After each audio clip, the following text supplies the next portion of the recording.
3 months after our divorce, I'd finally begun to breathe like a man again. No more yelling.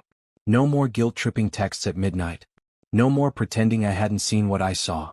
I was pouring black coffee into a chipped mug at my new apartment. No furniture yet, just freedom, when my phone rang. A known number. I almost ignored it until the name flashed across my screen. Howard Keene, my former father-in-law. I hadn't heard from him since the day he helped his daughter rob me blind. I answered. Before I could speak, he screamed into the phone, voice trembling, "Elijah, you need to bring 2.5 million. Right now. It's Evelyn. She's in intensive care. They won't operate without payment. Please, son, she needs you." I blinked. Took a breath. "Excuse me," I said calmly. "Who are you?" There was a long silence. Then I hung up. Let me rewind. My name is Elijah Ward. I was married to Evelyn Keene for 10 years. A woman whose love, I thought, was unconditional. Turns out it came with a long receipt. It all started unraveling the day I got sick. Not emotionally, not a cold, but a rare, degenerative disorder that made my body weak and my mind sharper. I'd stepped back from my company to recover. Evelyn stepped forward, right into my bank accounts. She forged my signature. Sold shares. Moved money. Smiled sweetly at the board. And when I confronted her, "You're not useful anymore," she whispered. "I married a man who could build empires. Not a man who needs help opening a damn bottle." I was stunned silent. And that's when she served me the divorce papers. She didn't know I had already built a failsafe. A second will. A hidden trust. A lawyer who owed me his life. And she didn't know that one day soon, she would be the one begging me to open the door. After I hung up on Howard, I let the silence hang in my kitchen like thick smoke. The man had screamed at me for years, first behind my back, then to my face, then through his daughter. But now his voice was cracked with panic. I poured another coffee. You see, after the divorce, Evelyn and her family thought they'd won. She got the house, the yacht, the sympathy from her friends, and Howard got access to his daughter's future, which apparently meant draining every asset with my name still on it. What they didn't know was that my illness didn't kill me. It made me sharper. While they were feasting on my empire, I was rebuilding it, piece by piece, from a quiet apartment above an old bookstore. I had 2 laptops, a private fund manager, and my will to live. And one more thing, I had receipts. Every dollar Evelyn transferred? Traced. Every lie she told the court? Logged. Every piece of jewelry she bought with my money? Screen captured and time-stamped. I hadn't said a word. I waited. And just when they thought I had disappeared into nothingness, they learned my trust hadn't. You see, I had placed 2.5 million in a locked medical fund, untouchable unless accessed by me. Not Evelyn. Not Howard. Not anyone. So when they rushed Evelyn into emergency surgery and found out their insurance was canceled, because she forgot to pay the premiums in her shopping spree, they realized what I already knew. They were broke. And they needed me. And I had been waiting for this moment. But not for revenge. For something colder. Something quieter. So I picked up the phone and called my attorney. "Activate Clause 17, I said. He paused. "Are you sure?" "Yes," I replied. "Let's see how loyal her lover is when she's penniless and broken." Because they hadn't just stolen from me. They buried me alive.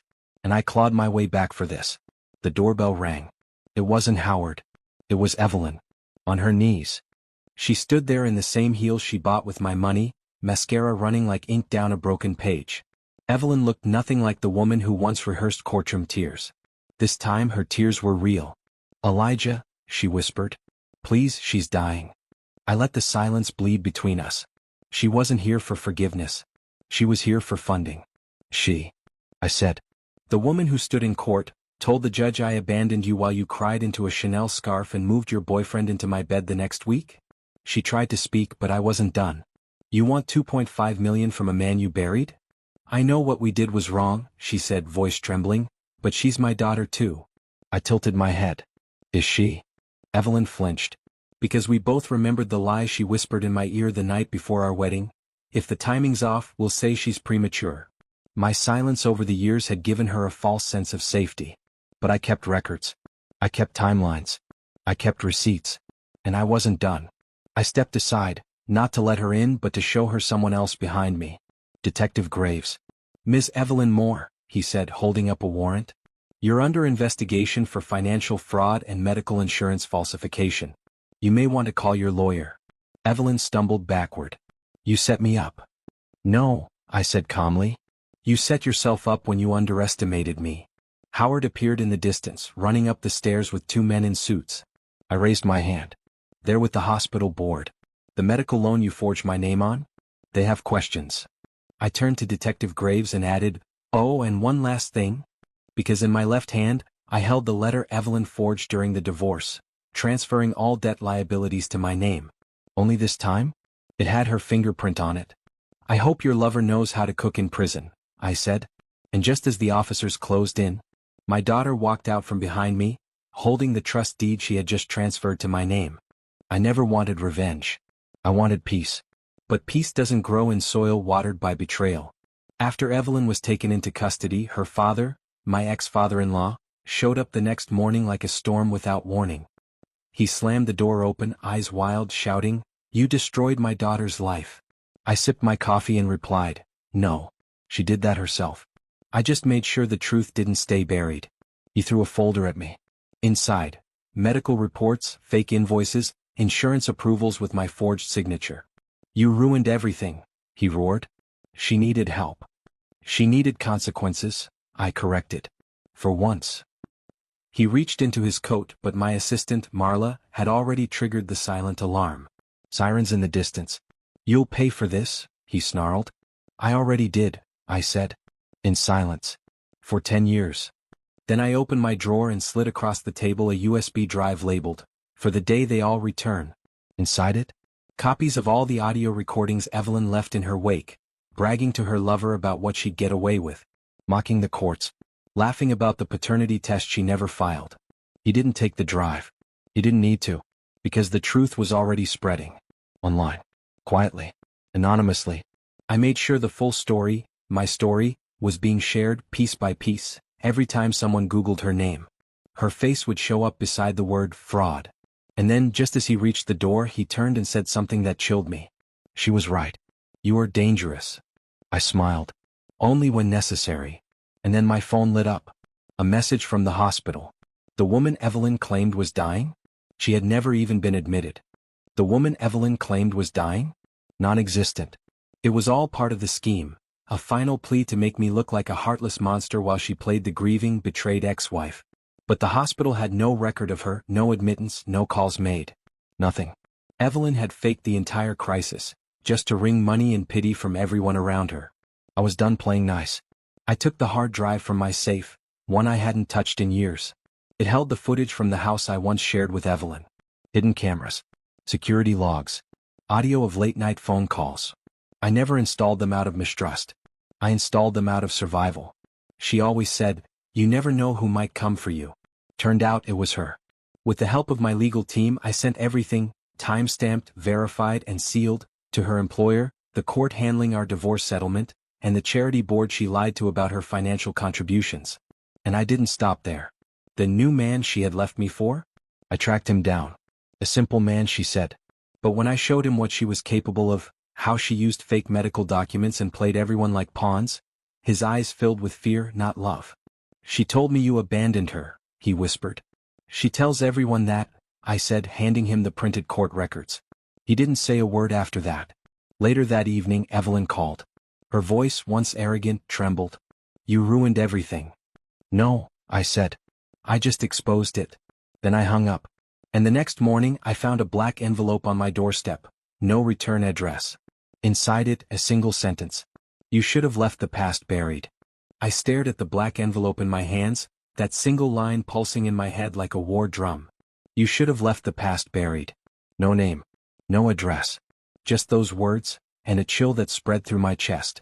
I checked the camera footage. Nothing. Whoever delivered it knew how to avoid my system. That alone told me this wasn't some random threat. I didn't sleep that night.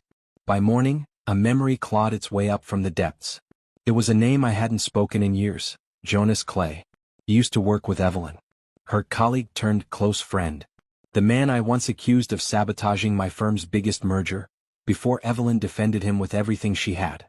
She said I was being paranoid. Said I was just stressed. But I remembered his eyes. The way he looked at her. The way he looked at me like I was already gone. I opened an old USB drive and pulled up the archived files from my firm's internal investigations. Jonas Clay had vanished right after Evelyn filed for divorce. No warning. No forwarding address. Like he never existed. Until now. And then the doorbell rang. I looked through the peephole. A man stood on my porch, middle-aged, suit slightly wrinkled, holding a briefcase. He wasn't a threat. Not visibly. But something in his eyes. He lifted the case and spoke calmly. "Mr. Ward, I was told to deliver this. It's from Jonas Clay." I opened the door slowly. Inside the briefcase was a stack of files, a burner phone, and a single photo. Evelyn. Holding hands with Jonas. But it wasn't from years ago. The timestamp said it was taken last week. The photo rattled something deep in my gut. Evelyn's face, smiling, relaxed, her hand in Jonas's. It wasn't nostalgia. It was betrayal given a timestamp. I stared at the burner phone inside the briefcase. It rang. Before I could decide whether to answer, it stopped. Then buzzed. One message. "You have 48 hours to decide. The offer still stands. J." I didn't know what the offer was yet, but I had a feeling it wasn't business. This was a game, and Jonas had made his move. I turned to the man who delivered the case. "Who sent you?" He said nothing. I stepped closer. "Who sent you?" He finally replied, "Jonas isn't the one you should fear. It's the person standing behind you." I spun. No one. By the time I turned back, the man was halfway down the street. And the briefcase. Empty. Gone. But I still had the photo. And that burner phone. That night I didn't sleep. I called Daniel, my company's cybersecurity lead, and told him to trace the message's origin. He promised results by morning. When the call ended, I stared at the photo again. Then I flipped it over. Scrawled in messy ink. "This isn't about love. It's about what she took from us." I paused. What she took from us. Not me. There was someone else. Someone I hadn't uncovered yet. And they were already inside the house. Daniel called at 6:03 a.m. sharp. "It's not Jonas," he said. The message was rerouted through 6 dummy servers, but the original IP? It came from a property owned by Evelyn. Purchased 3 years ago. Under a shell company. And guess what? I was already ahead of him. Jonas didn't send the message. She did. And that's not all, Daniel continued. There's more. Evelyn's been slowly draining the joint account. But not for herself. She's been funneling it to an account tied to your late father's offshore trust. The same trust you were cut off from. I went still. She knew. I whispered. She knew everything, Daniel confirmed. She's been playing you both. I stood, walked to my safe, pulled out the original while my father left, before Evelyn convinced him to revise it. I kept a copy. Buried and forgotten until now.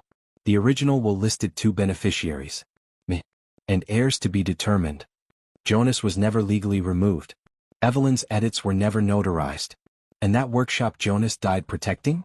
It held documents, ledger entries, statements, even letters my father wrote, proving Evelyn's manipulation over years. I gathered everything. Walked into the lawyer's office that afternoon. He took one look at the documents and said, "You're about to own everything she tried to steal." That evening, Evelyn returned home to find a single box on the porch. Inside was the burner phone, the photo of her and Jonas. And a note. "You forgot who taught you how to play this game. Game over. Game over."